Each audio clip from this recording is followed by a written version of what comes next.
Welcome to Club and Country after the whistle here from the Major League Soccer offices. You just watched it go down. USA Honduras, a 1-1 draw at the last second. What a game, what a moment. US still in control of their World Cup qualifying hopes. I'm David Goss, joined this time on my right, former Major League Soccer defender Stephen Keel. Thanks for being here. Yeah, thanks for having me, man. I really appreciate I was doing your part for you. Yeah, appreciate it. Also, Arielle Castillo from MLSsoccer.com. What's up? Hi. And my Siamese twin, Andrew Wiebe. We go everywhere together, although at least we got a little bit of separation this time. Also of MLSsoccer.com. Yes, Bert and Ernie, as some folks Bert and Ernie, us, as we have started to be called. And you guys know the deal. This is your show. This is where you get to vent. You get to be happy. You get to tell us why I'm overreacting, and Stephen Keel's right on his mark. Call, text 401-206-0MLS, and why not just start with a phone call right here so you guys can get it going.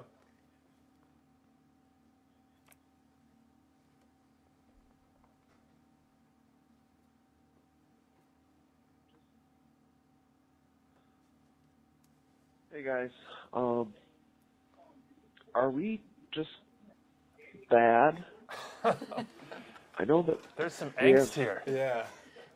Talent, but are we just bad at soccer? I can feel the broken heart there. I feel the broken heart. That was the attitude for what? 80-plus minutes of this game. It might still be the attitude was for a lot looking of around, people. sighing and groaning, wondering if things were ever going to get better. They did. The result was good.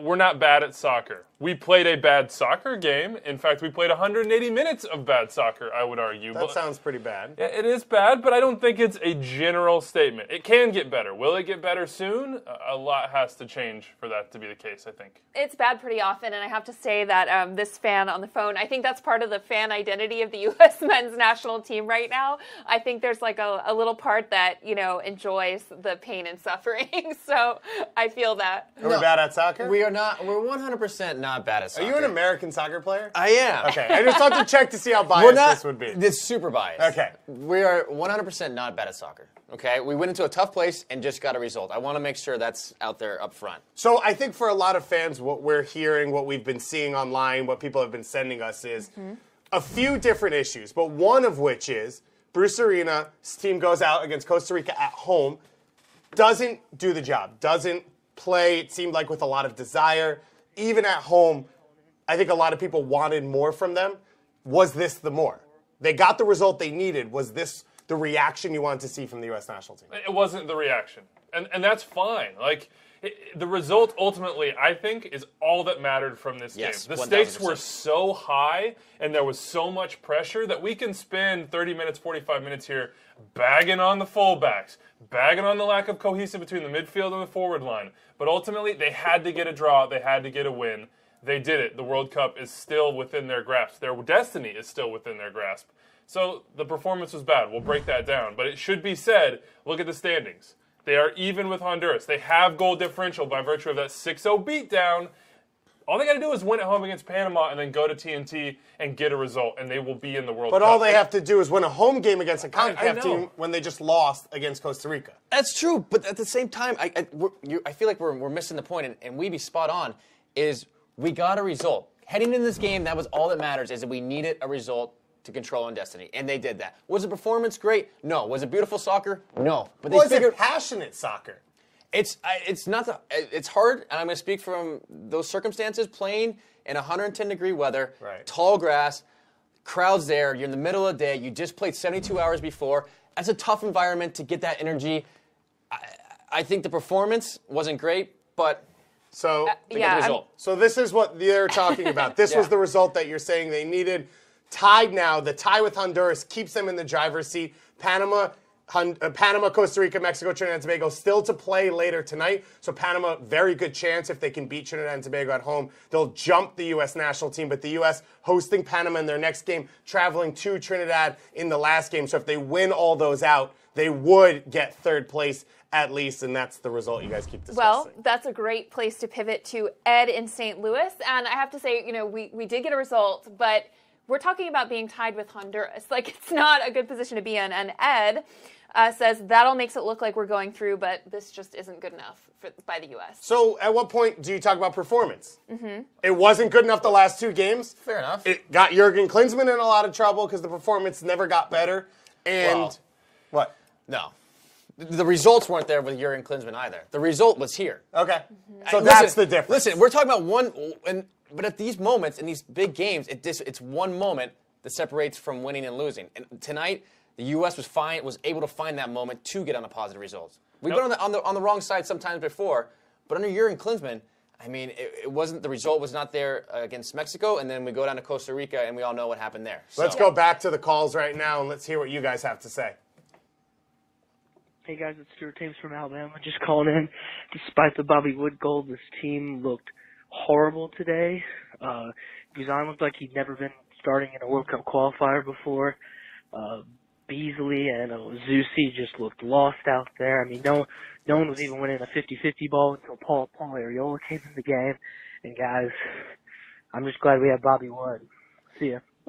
Yeah, I don't think Beasley and Zusi looked lost. I think they looked gassed, which is also an issue, but I don't think they looked lost. I mean, if they weren't back there, I think it could have been a lot worse. Yeah, it's the gaps between the lines, no? And they pushed so far in, and when you saw that lineup, you knew what was coming. It was going to be Nagbe trying to push the tempo out of midfield, Pulisic running on the right side, and then Dempsey playing the go wherever he wants, tries to put the ball in the back of the net while Morris runs down lost causes. They just didn't work. There just wasn't spacing. There wasn't possession in dangerous areas. And it's not energy, but it is cohesiveness. It is having a plan. It is having faith in the guy next to you and understanding this is what we're trying to do. This is why it will work, and then making it happen. I didn't see any of that in here, and that's what concerns me. Where was the disconnect? Because it was veterans. It wasn't guys who didn't have experience. It was DeMarcus Beasley, who's the most experienced player in U.S. national team history, playing next to Matt Beasler, who's now been a consistent starter. Omar Gonzalez, Graham Zusi. So was it their interaction? Was it their reaction? Or was it Bruce Arena not being able to get his game plan explained properly coming into it? You know, it's hard to say what Bruce's plan was going into the game, but I know from looking from defensively, you're looking at the other team. You got Kyoto, Elise, burners, right? And so you're naturally going to respect that speed. You're going to drop a little bit deeper. So it's up to the back four. It's up to the preparation to say, hey, no, we're all going to stay together, and we're going to keep that line high. But individually, once they start getting in behind you a time or two, after another, and that ball was just sticking in that grass. These balls weren't going to run over the line. You start just kind of dropping off, and you could see Beasley, Zusi just trying to drop it off a little bit. And then to Wiebe's point, Kyoto at least started finding those pockets and find that hold, and they were able to drive at us. It's a counterattack, man, and we knew that was coming from them. I also thought Honduras just understood how to play on this field better than the U.S. did. And that's inherent. That's going to be the case. But you could see on those balls over the top, the switches to start the counterattack, it's the loft ball that sits up. Kyoto, at least, know it's going to stick. The goal, Omar Gonzalez comes in, shuffles his feet at the wrong time. He's got to make the clearance before it gets in behind him. Once it was behind him, the pace on the ball changed up. Elise knew what was going to happen. Kyoto. Everybody was confusing those two. Kyoto knew it was going to happen, and Omar didn't. And all of a sudden, there's the break. There's the goal. The problem is the heads go down. Honduras keeps it on the gas pedal. There wasn't that sort of 10, 15-minute stretch for the U.S. where they just kind of shut it all down and say, okay, you got that? We still feel our game plan. We still are looking for that opportunity, and Christian Pulisic didn't have enough. So you talked about the goal, and you were a center back, so we want to talk to you a little bit about it. Was your reaction was just Omar missed the play? I mean, yeah, when it comes down to it, you can see, they pick up the ball in a good spot, but there's no pressure, so automatically you got to drop a little bit. With no pressure, rule number one, as a defensive line center back, you drop a little bit. So the drop is a little bit slow, but then that first ball comes in through to Omar, and he's just got to clear it out. I think Wiebe's spot on. You could see it almost, he got caught on his feet, or his feet got caught up a little bit. He didn't play correctly, and then Kyoto swipes in and buries it. And Zusi's just expecting him to play that, I think, right? Yeah, Zusi sees it. Because the ball rolls right by Omar. You're thinking just either the first time he's got to clear it, or if when he does go to ground, he's got to win that challenge. It could have been a little bit worse also. Honduras had some looks. Elise was dangerous. Kyoto was dangerous. Lozano was dangerous. The U.S., against Costa Rica, a lot of people felt like they could have scored a couple goals and it could have been better. This could have been worse before it got 1-1. It could have been much worse than Andrew was talking about, just knowing how the grass was going to perform. But also, I think Honduras seemed to have, I have to say it, a better sense of the refereeing, because there were some moments where you could see the U.S. guys just get caught up waiting for a call that never came, and then they lost some crucial time there. for sure. Yeah, CONCACAF is CONCACAF. Yeah, I feel like we should know that by now, but I just feel like Honduras had a better sense of how that was going to move the game. And those are the moments, I think, that frustrate fans is that, I love this. This is my favorite tweet of the day, by the way. It was the Let's Houston go, Dynamo. Houston strong, by the way. Go out and support if you can. But this was MLS run for Honduras. So there's no excuse that the U.S. players don't play in tough environments, that not enough try and play in Europe or South America. This was MLS players doing the business for Honduras. Do we think, we're talking about lack of cohesion, some of the issues with the lines, the spacing, reactions. This team for Honduras, these guys know each other. This is the squad that they generally run out, especially on the attacking side. Yes, Morris and Dempsey play together at Seattle. It hasn't really paid dividends for Morris this year. But the rest of this team, it didn't feel familiar. And that was the second time in a row Bruce Arena turned everything over. And last time he got a result at Azteca. He did, and I'm not denying that. He got it via Michael Bradley's incredible goal. But is that the right move through the rest of the Hex for the U.S.? Should that be the way that he approaches Panama and Trinidad and Tobago? Because it just, between two games, it didn't quite feel like it was there. We praised him for it at Azteca. But I have to say, that's one thing I like about this Bruce Arena tenure with the national team. I mean, not we all, but everyone skewered Klinsmann for not changing anything. And I think Bruce Arena's ability and willingness to change things has actually been a positive. I don't think we can just blame it on the guys not necessarily being used to each other, because there are a lot of national teams where the guys don't get together that often, except maybe Spain, where they all play for Madrid or Barcelona. Let's go to a phone call real quick. 401-206-0MLS. Keep coming. Questions, comments, vents. I love the venting. Hey, this is Blue Franklin from West Texas. I just want to say I understand why we brought Bruce back in, but I really do want a manager that calls up nobodies like Bobby Wood who become stars for the U.S. and score big goals. But instead, we've gone backwards and have a manager in Bruce Arena who calls up people like Graham Zusi at right back when we have better options available. All right, Keel, I miss you at Dallas. Thank you. Bye. I still am baffled about the Graham Zusi hate. I am too. I'm not sure where the solution is coming from with DeAndre Yedlin injured. I mean, Lehigh, maybe you give him a chance in there. There's some other guys that you could, but Lehigh hasn't played in this environment. Graham Zusi is very familiar with CONCACAF. But what does it help you? Zusi didn't get burned up. But yes, he did, and you said. Did he get burned up? What's the play? What's the play that you're talking about? Well, besides the goal. Okay, that's a communication issue between me and Omar. He passed it to Omar. That's fine. Omar didn't get the clear. Kyoto and Elise taking Zusi one-on-one and getting into the box. It happened to Beasley. It happened to Zusi. So it happened to both of them. So don't allow the service into him, and that's what he was talking about. If you don't have pressure and you drop deep, and the midfield can just hit that long diagonal. But Zusi's the veteran, right? Right. So Pulisic's not helping him. Where's the communication from the veteran to the player in front of him to have him be there?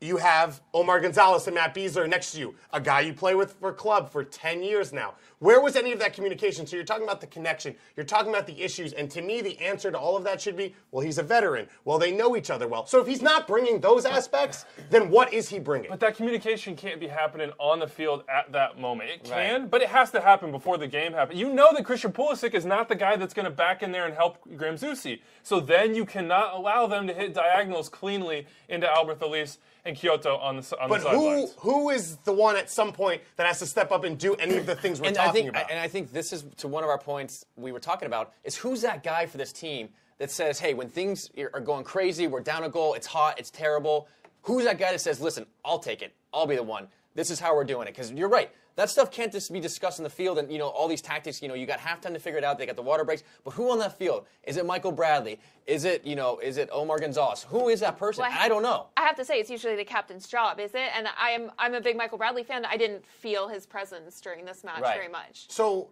the point, I think, for fans, especially, I think, people calling in about Zusi, and you're not going to get it from him. You know who these people are. Listen, I don't understand why we bashing. I thought Zusi was one of our best players. In this game? No, in Costa Rica, he was one of the best players. I'm not here for the already Zusi on Oh, sorry. Okay, sorry. No, we want to focus on this one. So, but I don't think it wasn't okay. Apart from the goal, that's a communication issue between him and Omar, and I think Omar's got to do better on that. So then you look at these moments and you say, how does this team get better? And maybe they don't have to get better. Maybe this is who they are, and they try and gut out results. And if Pulisic's on that day, they can beat teams, and if he's not, they can't. But if you look at how he can get better, you have to bring in unknowns. You have to bring in something where maybe you get more, maybe you get less. I just think in the player pool. Oh, guys, look, by the way. That's My guy, And listen, shout out to at the Ivan. same time, listen. Go ahead. I think there are positions where we have unknowns that we can bring in, but like that Zuzi role, we don't have that right now. Everyone's injured. I don't really see any unknown stars that we talk about all the time. Timmy Chandler are two. Lehigh, real quick. yes. But other than that, I think that's not the place where we have the luxury of really. So then, where would you? So Ivan should have tweeted an island on fire because those guys are on an island. And look, nobody is going to be in a good position competing against those two in San Pedro Sula 1v1. That's really, really tough. DeAndre Yedlin will come back. DeAndre Yedlin will come back, and that will change the high end of this national team's ability to push forward. It will make Christian Pulisic a better player. What we saw in these two games was a Pulisic that got beaten up, that got into 1v1 situations, that more often than not tried to go at himself, but he didn't have a ton of support around him. We've got to try to build a tactical system that maximizes him, but also acknowledges that he can't be the only answer. Yes. Okay. Because if he is, this is exactly where we'll be, yelling about 1v1 matchups at outside back because of crappy performances in San Pedro Sula. By the way, thank God no World Cup games happen in San Pedro Sula. Okay, well, let me bring you down from the yelling a little bit. Sorry. We'll talk about some happiness. yes. We were talking about, railing against all our defenders. Let's talk about some happiness up top. We have Perry in Portland, and he said he has some nice words for Bobby Wood. That is how you score a sitter in the box. Thanks for the lifeline, Bobby. Okay, I'm going to say the part that pains me. He says, Wando, please take note, which I think the Wando hate is a little unfounded, but unnecessary dig, but let's talk about how Bobby Wood kind of changed things up. Was it just a smart substitution? I think this is what he does. He is very good at finishing in the box. He's really good at being played in over the top.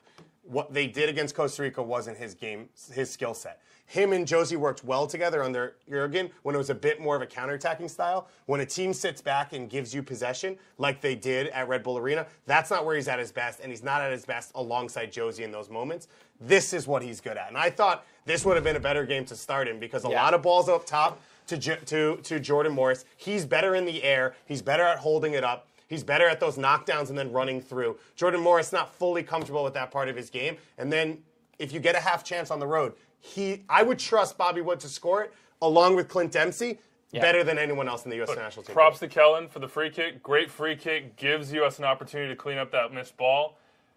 Nobody's talking about Jordan Morris. He got up and got a great flick into a dangerous position, and props to Bobby Wood for occupying that spot. 2 great touches to put it away. To your point, would Bobby Wood and Josie Altidore have been better suited in this game versus the other one? What if you went Clint Morris in that game, knowing that Morris is just going to go into the channels, pull center backs away, run. Not allowed to start games.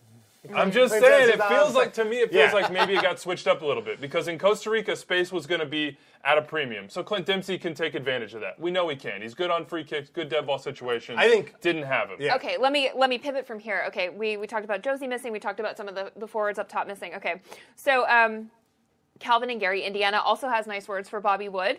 He says, "Woo, I'll take it. Bobby Wood with the smash and grab robbery. Get him out of town before the cops catch him." But he says, also, Josie's passing and presence was sorely missed today. If we had Josie Altidore today, how would you have put him in the picture? Yeah, I think Josie... He would have started up top. I do have to say he would have started. Yeah, I do have to say that Josie's passing in Costa Rica, I mean, people bagged on it, but I think his passing has improved a lot, significantly. I think his distribution is pretty good, and we could use it. Yeah. I just think in this game, you didn't have that target, and we were lumping.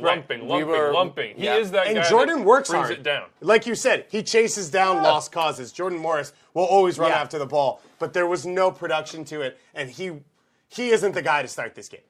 No, this one is, if it looks like we're going a route one, lumping balls up, and obviously you would love to have Josie, big body, holds the ball up, and you can bring other players in him, and then allows them just everyone to take a deep breath while we have possession in their half. Instead of just kind of playing around the back, we lump the ball forward, there's a knockdown, they pick up the 50-50 ball, and right back down they come our throat. So obviously we would have loved to have Josie. I think you're right. This would have been a perfect game for Josie, just to sit there, hold the ball, bring other players in. Now, on the other hand, I was going to ask this anyway, but we have a lovely text about it. Terry from North Carolina, speaking about we could have used Josie.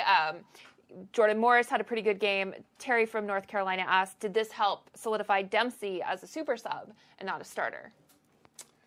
I think it's tough. We didn't see a lot of running from Clint Dempsey. He didn't really help in places where it wasn't 100% his job. But I still don't think it changes the fact that he is a special player. And you just said it. He probably would have worked well against Costa Rica. I think it was just the wrong game to start an older player who already doesn't like to run and loves to try and draw fouls in a game where the referee wasn't giving you calls. And it's a tough environment. I don't think we can stress enough how tough that environment is to play. You know, I think we have won twice down there. Bruce won his first stretch, and then Bob Bradley, obviously, Donovan with the free kick goal. It is a tough environment, but I mean, we play in CONCACAF. Like we know about It's this by now. Absolutely. So it's But I just don't think aside. you can look at it and say, oh, he didn't have the best game. Now he should just be relegated to the bench. I just don't feel like that's the role. I think, like to your point, he's one of our most talented players, one of our most clutch players, and I think there's a handful of guys on our team that can do cool stuff with the ball, and be that special player. And I think the more he's on the field, the more we get him the ball, the better off we're going to be. This is why you're cleaner than Stuart Holden. Stuart Holden says the full quote there, and it's not. It's not PC. If you look at that tweet right there, you look at the touches for Jordan Morris and Dempsey in the second half, and it was almost zero. It was dire. It wasn't good. What I'll give you guys is when we're talking about these different lineup changes, and one of the things I was thinking about when I was suggesting, okay, was this switch right? Bruce Arena is messing around a little bit. He's seeing what works, what partnerships work in what situations, and long-term, that will be good. Clint Dempsey, I don't think we should be sitting here saying, he is a super sub. He is a starter. It's all about matchups. It's all about a day. It's all about who's rested, who's feeling good, and that stuff you can't know unless you're in camp and have seen those legs. But Clint Dempsey, this was not the right game. If you're expecting him to run around and be a very energetic defensive presence and recover 50-50 balls, you're probably looking for the wrong guy right now. At the same time, Pulisic sets him up in Panama, and that gets you that result. And obviously, Bruce Arena thinking about that. 401-206-0MLS. That's the phone number. Let's go to another call. Hey, guys. Just wondering. I know a lot of the fans were calling for Jurgen Klinsmann's head after every loss, and I didn't want to do that with Bruce Arena. I mean, he's only lost 2 games, but are we at the point where we have to say, is the American brand not growing enough, or are we being too impatient? Yeah, I have I think pretty he's only strong lost feelings. 1 game, by the way. Yeah, I think this call may have come in a few minutes early. Yeah, I came in the 75th minute. Yeah. It did. I have fairly strong feelings about that, and I think with Klinsmann, a lot of people's problem was that they didn't know. They thought he was in it for the long haul. He was the guy, but I think with Reno, we sort of all understand that he's essentially a mercenary. Yeah, he's in here to get the job done. I mean, so far, we got a result tonight, getting the job done a little bit better than his predecessor. So I don't think this is the time to worry about the brand, because this isn't when we're building. We're just trying to get through right now. I think one of the things, though, that we've talked about a lot is that the depth of the U.S. national team pool has grown.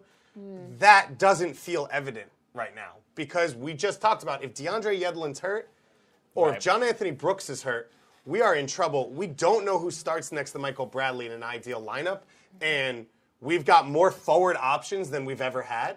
But if they're not playing well, then they don't really matter. It doesn't matter how many names you have to roll out there.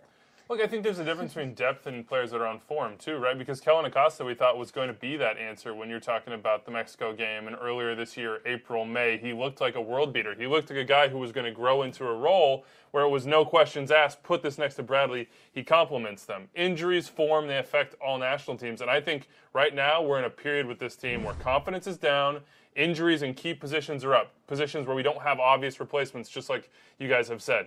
Who's going to replace Brooks? If Cameron doesn't play, is that center back pairing good enough? If we're not playing that 3-man or 5-man back line, is it cohesive? If DeAndre Yedlin's not playing here, that, by the way? I don't know. In this game, I really thought that would be the way to go, but and it worked. Yeah. The 3 or 5-man back line. Apparently, we have a call about that one, so let's go to that real quick.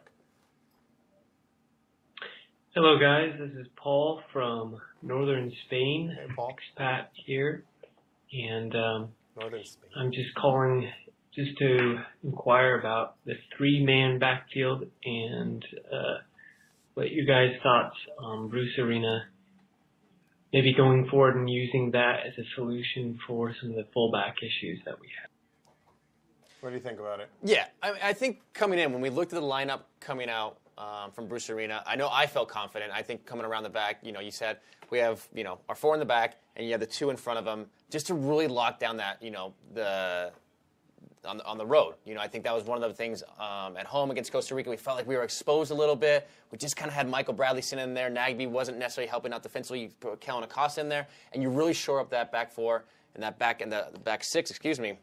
So I was okay with it. So I know Bruce has gone in before with the three in the back, and you have the wing backs.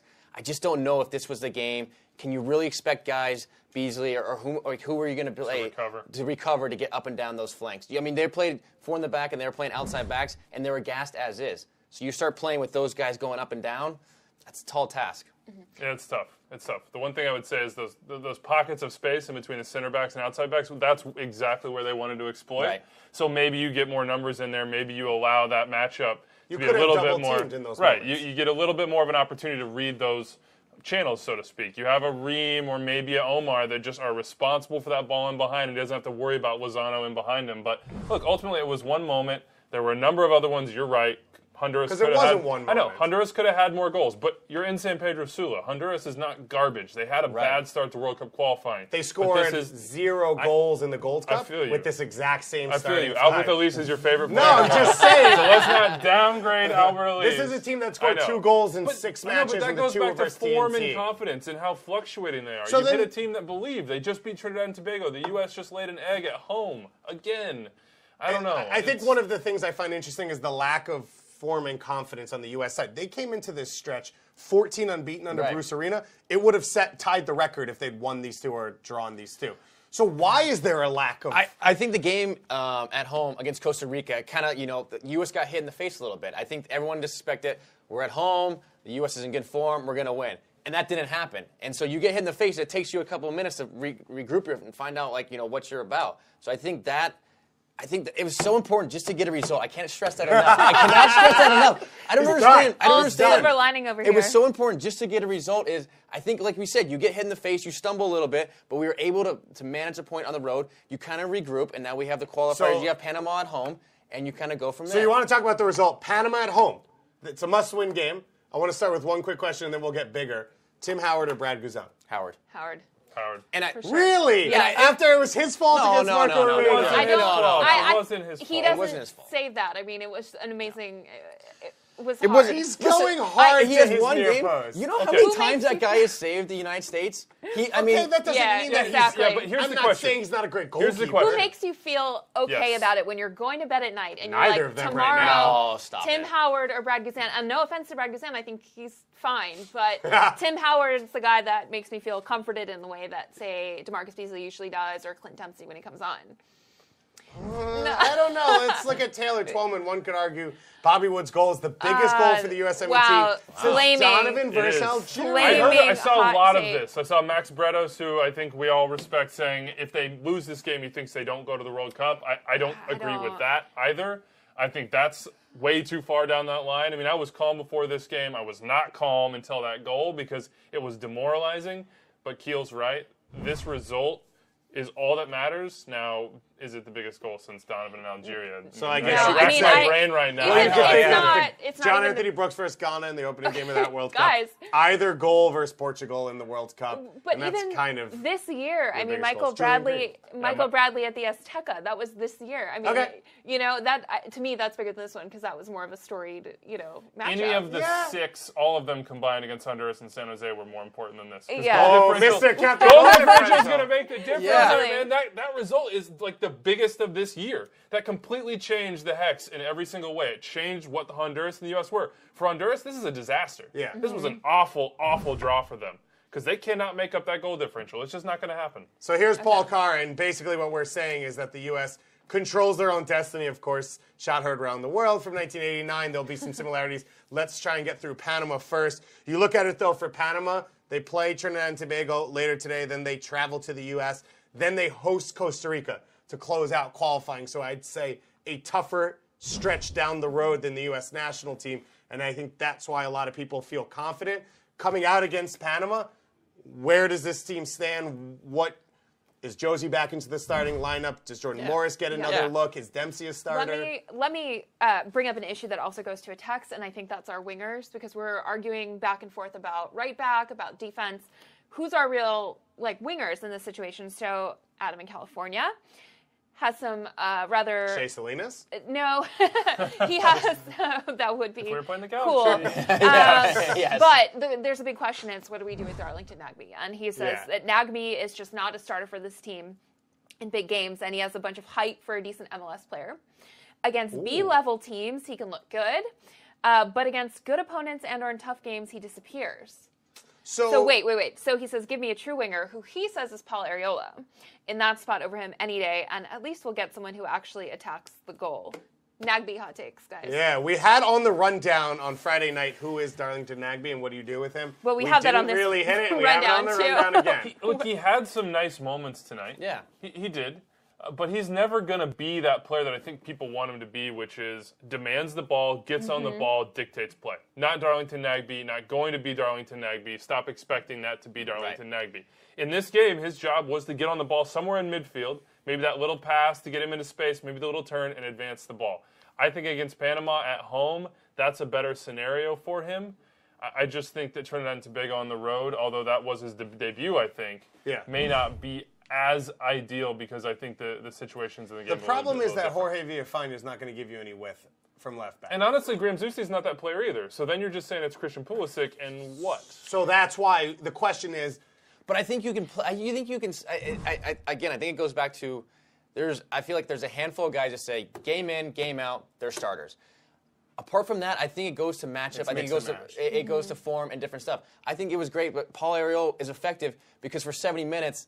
They've been running around in 100-degree weather, So I think that's, to say that Nagbe can't start and Arielle is that much better. Well, you got to take in the whole context of the game. Well, I think also what Andrew said that Nagbe was being asked to do in this wasn't really what he was good at in this environment. In this environment, we needed someone who was super aggressive. I mean, it was very physical play, and the aggression just really wasn't there the first half at all. I kind of like Herculez Gomez's idea right there. Arielle at wingback. I mean, if you're going to play a wingback and you're looking for a guy who can do that, and what you were saying about up and down, he's done it in Liga MX, he's done it in Heat. And he did it for Club Tijuana. He can play that position. He did it for Club Tijuana down in Mexico. That also goes back to the point of if you don't have fullback depth, and if you don't trust your options, that a five-man backline makes it safer, and it gives you a little bit more flexibility to play a guy like Arielle, who's not a true defensive player. Even DeMarcus Beasley, who's now a fullback in MLS, the guy was a winger for years. It would have given him some help out there if he had another guy next to him. And now you're starting to look at a situation where Bruce Arena got it right at the Azteca, and that was great. He also got it right at home against Honduras, and I'm wondering how much that was fool's gold. They scored 6 goals because Pulisic exploded, and it's so easy. We all said it. It's easy. The U.S. national team's good. Just don't give up goals, and Pulisic will score. And now I wonder if it's too much on his shoulder. But why is that fool's goal, and tonight's not fool's goal? Because every other game since that Honduras game. Really? Okay, every other game's been terrible? No, but it hasn't been explosively we're so impressive. we're so creatures of in the moment. We want to overreact. No. I get it. The game just finished. But why are we? I don't Let's understand. take it out of the moment. Okay. Trinidad and Tobago at home wasn't great. Then you go to Azteca, you get a result. That's also Christian Pulisic was pretty good in that game. He was, but the performance for the team was not fantastic. The thing is that my 2 cents on this is that Pulisic, we're pinning too many hopes on him without setting him up for support. And actually, someone says that he might be a liability, which is interesting. So Andy in Seattle mentions that refs basically aren't calling fouls on him. So is that actually making things worse for us by having him out there in this kind of environment? I don't think it's making it worse. I think that expectations do have to be tempered. I think we did get all into the creature of the moment thing, and we are every single time the kid goes and plays for Borussia Dortmund, where we just get all hyped up and we think he's the answer. He's the savior. He'll make everybody else better, this, that, and the other. Christian Pulisic's still getting used to the international game. Yeah. He's still getting used to CONCACAF. He's still getting used to these stakes because, make no mistake, the stakes at Dortmund are high, and he has a lot of pressure on him, but he has Aubameyang. He has all these other world-class players around him that have been there before and are the lightning rods. It's not him. He's becoming that lightning rod for this team. He is our lightning rod. Like, over there, he's more, I don't want to call him a role player. I don't think that's necessarily fair to him. Part of it. But he's part of the team, Where here, it's like what we talk about. Everything is focused on him. And we got to remember, this kid's 18. There's time for him to develop and grow. And yes, I'm on the Pulisic hype train. I absolutely am. But I'm also, sane somewhat to understand that, you have to temper expectations with him. My question is, too, I wonder how aware he is. I mean, of course, he's aware of the hype train, but I wonder how much of this weight he feels on his shoulders and how much responsibility, he personally takes for these results. Josh Conklin in New Jersey has the same question. He says, what do you think about Pulisic for the U.S.? He's looking good for Dortmund, etc. But do you think he's trying to do too much and trying to be that guy? I don't think he's trying to do too much or be that guy, but I think everyone else is. I think he's trying to do what he's being told to go out there and do. He goes and grinds it out. And I think that's the problem. And, like, we don't want to overhype him. I think Bruce gave him too much responsibility early on. I think that Honduras game, and then he got the assist in Panama, and he had a great game against Trinidad and Tobago. Right. And when you look at the Gold Cup, there wasn't really an offensive game plan there, and he wasn't there. And I think everyone's response to that, including Bruce, was, well, when Pulisic comes back, we'll play through him. Right. That will be the attack. We'll defend. We'll play well. Michael Bradley can do some special things. Josie will have his moments, but Pulisic will make something happen every game, and I just think that's too much. Well, and we saw in this game tonight that he was sent out there without that much support, right? I mean, we all kind of agreed that he should have gone through the middle, and he was kind of left out there, by himself. And that's where the balance, I think, comes into play. Can you have someone that unbalances the defense away from Pulisic and gives him a little space to drift into? Because that's where he's at his best, when that ball's getting rotated around. But we don't. You're now against Darlington Nagbe. That was just saying that Darlington's that guy. Darlington's got to be that guy. But is he that guy? You have to have someone out there for him to play with, to attract the ball, to have legit chance creation. It can't just be, hey, we'll possess it out here. To pull the defense away, and then you switch it back. When fit, shouldn't that be Fabian Johnson? Yes. Right? Yes. He's a Champions League player. I don't think it was him against Costa Rica, and that's partially was one of the issues in that game. But and going back to the original question, you're asking about if he's trying to do too much. He's getting too much, and he's getting kicked a lot, right? Which I think that seems to be a pretty Costa Rica had a game plan. You go out and you're just going to kick him. But if memory serves me correct, who got fouled for the free kick that set up the goal? Pulisic. Right. So if I'm okay with my number 10 game, obviously I don't want him getting kicked, but I'm okay with him drawing fouls in dangerous areas. Touch. We talked about there was about 3 or 4 balls in the first half that we just flighted in, and the set pieces just weren't quality tonight. Yeah. But they're getting fouled in those dangerous areas, and most times that's what you want out of your attacking players is draw those fouls. So let's go to one more phone call, 401-206-0MLS. This is your best place to get really happy or really upset after every U.S. national team game. This is the MLS Hot Take Hotline. Well, I wanted to talk about the U.S. men's national team. Let's just be honest. They're not very good right now. We need to stop beating around the bush. This is not a good team. If they make the World Cup, I'm not expecting anything. It's time for just a top-down rebuild. Top-down rebuild. Give me a break. So, time out. Give me a break. Too much. Too hot. So wait, that might be too hot, but let's understand that every phone call we are getting is a U.S. national team fan who's hitting an SOS button. Hey, look, I was hitting the SOS button for half this game because if they lose it, all of a sudden it's a 50-50 shot, but they didn't lose it. You cannot rebuild. And like I said, part of this is sort of the fan psychology, right? I mean, I hear these phone calls and I empathize because this is what I'm tweeting and how I feel during the match, but I always wonder what it would be like if we actually just had success with no problem. I'm sure we'd I don't know that will ever happen. Then that's part of it, and you just touched on it. So 2 jobs for Bruce Arena the rest of the way. Yeah. Number 1, qualify just for the World Cup. Yes. Get into the World Cup no matter what it takes. If it's ugly as sin, I don't care.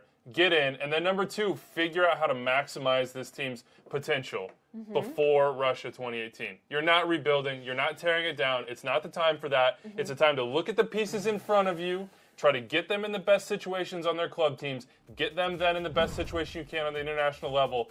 Build a little cohesiveness, faith, confidence, somehow, some way over the next, little less than a year, and go into Russia as best you possibly can. And that's the thing is, I think what history's shown us is performance in qualification has no translation to performance in the World Cup. Like Mexico, they had Mexico, to go to a playoff. U.S. in 2002, struggled through qualifying, did well in the World Cup.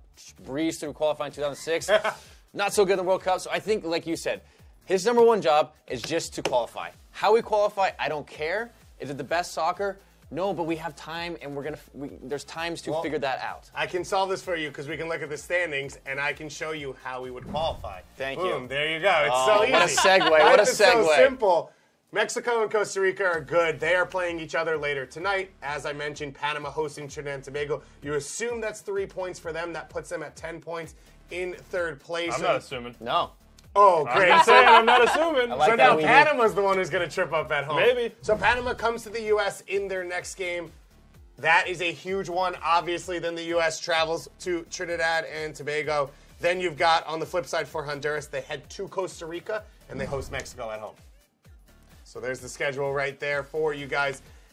Confidence levels right now. Let's go around the table, and everyone tell me how 100% the U.S. is getting into the World Cup. U.S. is 100% of the World Cup. They've got the easiest schedule of all three of those. They control their destiny. They're the most talented team among the three. They're getting to the World Cup. So if they don't, just call me, 401-206. I'll give you his address. I will have jinxed I got you. I'm feeling about 80%. You know, just part of the U.S. national team psychology is waiting for the other shoe to drop. So, you know. 99.9%. Great. Nothing in life is Thanks for making me look like the pessimist. I love the boys. I say 7% chance we qualify for the World Cup, but if we do, 100% chance that we win it. The whole thing, if we get there. If we get to Russia, we're taking that trophy home. So, it was an eventful night. It was an interesting night. It always is. We thank you for joining us here. Of course, the Hot Take Hotline, you can keep hitting it up. Andrew Wiebe will deal with all your voicemails and all your texts throughout the week, and we'll be back every time the U.S. national team plays. Stephen Keel, Arielle, Castillo, Andrew Wiebe, thanks so much for joining us, and have a great night.